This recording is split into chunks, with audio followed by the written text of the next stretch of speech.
Time now for some perspectives. Joining me to talk politics is John Burris. He is a principal with Capital Advisors Group and a contributor to Talk Business and Politics. Tamika Edwards, the newly named Executive Director for Philander Smith College's Social Justice Institute. That's correct. You hadn't started yet. Haven't started but it's been yet. announced. Yes. They are both Talk Business and Politics contributors.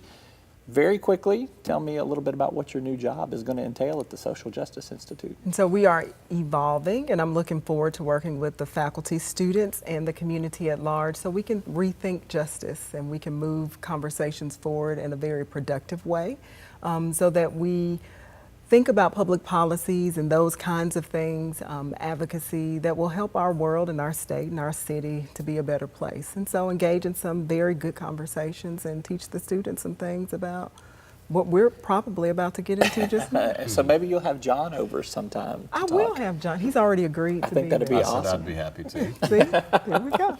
All right, I have asked some of our other contributors to weigh in on what they think have been some of the more underreported political stories of this week so that we can have some topics for conversation in addition to what we've talked about, what we want to talk about. So let's begin with Rex Nelson. He says, quote, I think the most underreported political story of the week in Arkansas is that the Attorney General's office is investigating current and former members of the legislature.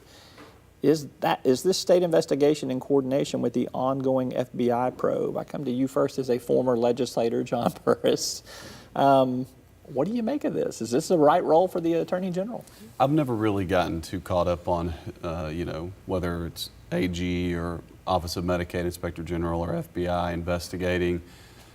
I don't know if it's the right role. Seems like it probably is, and more people investigating is not necessarily a bad thing. You know, all these, if they're former legislators, they're going to be friends of mine.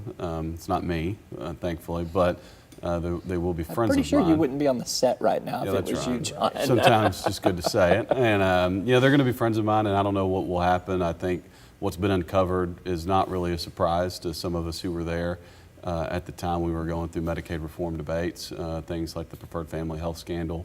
You know, what comes next, I don't know. I don't think there's going to be anything tremendously new. I think just in terms of what we know already is the extent of it, but time will tell. Is it good to have another cook in the kitchen? I think it is. I do. I think we need to make sure that we restore public trust of the entire system.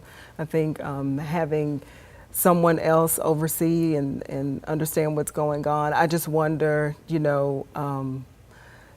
what impact that will have, having a state probe, and why did it take so long for us to have a state probe? Yeah. Shades back to me of Mike Huckabee when he used to have his hotline for public corruption. I mean, it wasn't really in his jurisdiction, but he was going to find some way to get some political mileage out of it. My only thing is I just hope that it sticks to facts, which sounds obvious, but,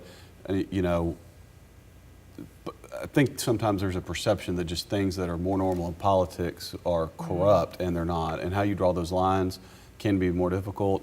Cash in a bag is corrupt. Beyond that, it gets a little gray. And so, if anything, multiple people investigating might provide some check and balance that's probably needed. Yeah.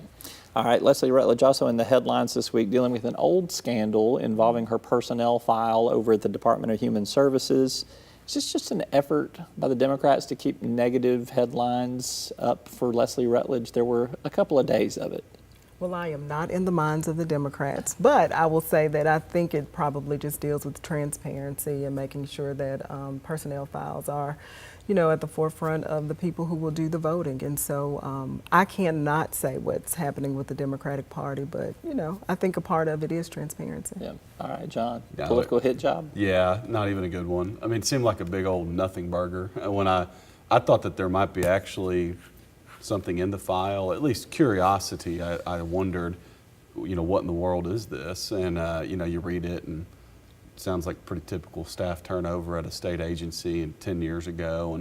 And there's not any deep documentation that suggests egregious wrongdoing there. Maybe some, some smaller slip-ups, but nothing that I would say is, this is something someone should go to jail over or anything of that detriment at all. So, I mean, there wasn't as much documentation in there as was hyped. It just seemed pretty much a normal deal. I mean, from at the time Leslie was a state employee at an agency that saw a lot of turnover.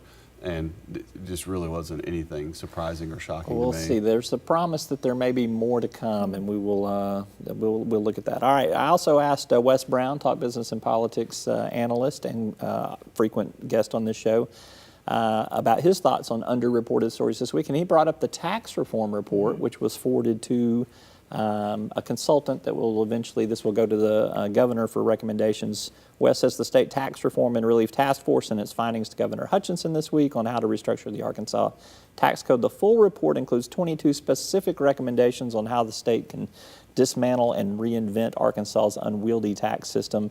My question to you first, Tamika, is this a foregone conclusion for passage, and what might its effect be?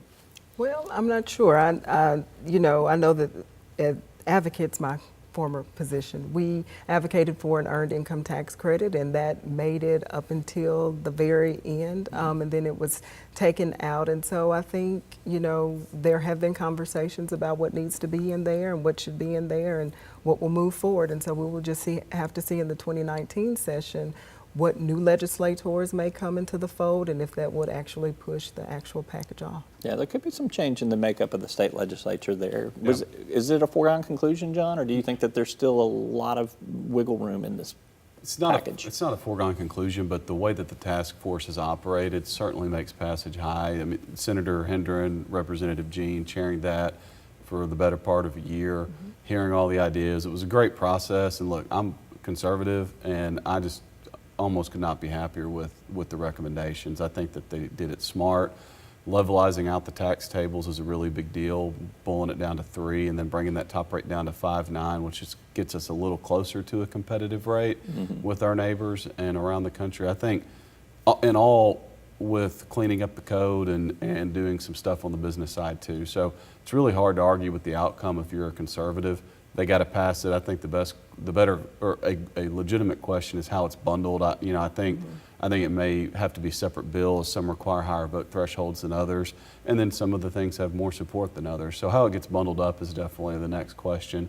But I think it will pass, more so because the process has been very good. $191 million, a lot to take out of the state budget. Can the state take $191 million out? And that's what I was about to say, that I think it will have an impact overall on the programs that many of us depend on. And so where is that money going to come from, and what are the things that we're going to cut, and how will it impact Arkansans overall? And so I think there needs to be a robust debate about it, but like John said, I think that that it probably, and maybe you didn't say that fully, but I think it probably will go through. We got $191 million in the couch cushions up there. Absolutely. Really? I mean, about 3% of the state budget. We've passed tax cut packages the past 4 or 5 sessions that total $100 million or more.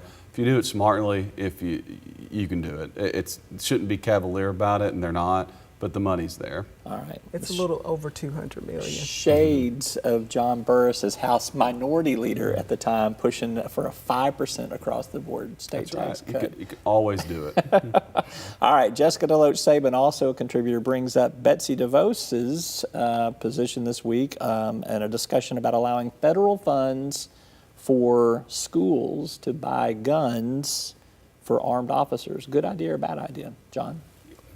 Neutral, I guess. I mean, I know I'm sure it's going to get a lot of headlines, but I've never had a problem with trained personnel of having access to firearms on school campuses. I just think it generally makes it safer. So whether or not the dollar should be spent there, I guess I don't have an opinion on. If it helps make campuses safer, though, it's a good thing. So I just talked myself into it. So it's a good thing. If you believe it makes campuses safer, why not spend dollars on it? Tamika, I got a feeling you might have a different opinion than John on this. I don't think it's a good idea. I think we can use our federal funds for other things to ensure that kids are safe mentally and to make sure that kids have the educational opportunities that they need. And so if we think about other ways in which to spend our federal funds, I think it should be more geared toward making sure we have the things in place for students to do what they need to do.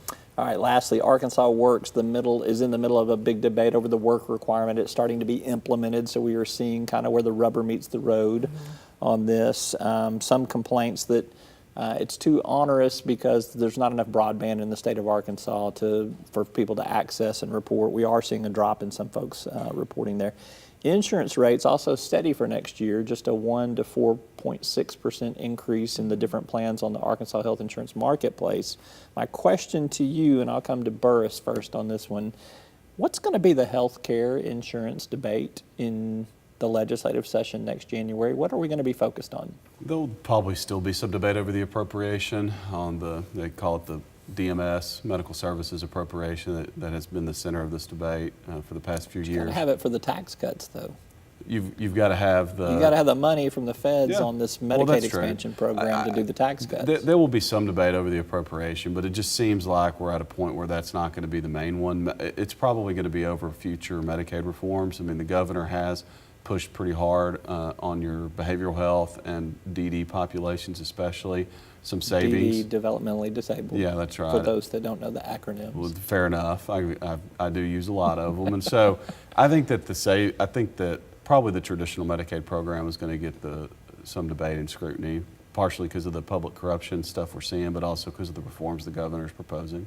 What's the healthcare insurance debate we have next January? I think the debate will be whether work requirements or work reporting requirements have been worth the amount that we're spending on it, given the numbers that came out for June and July, and how many people have actually reported and how many people are actually impacted by the requirement. And so I think that's going to be an extremely robust debate when they look at the numbers and see how much we're spending versus how much it's being implemented or impacted. There is a federal lawsuit that has been filed to overturn the work requirements that could also factor into that, but we will see if that is concluded by next January. Right. That could be part of the debate too. Okay. John Burris, Tamika Edwards, thanks to both of you. Appreciate you very much. Thank you. You're welcome. Thank you. All right.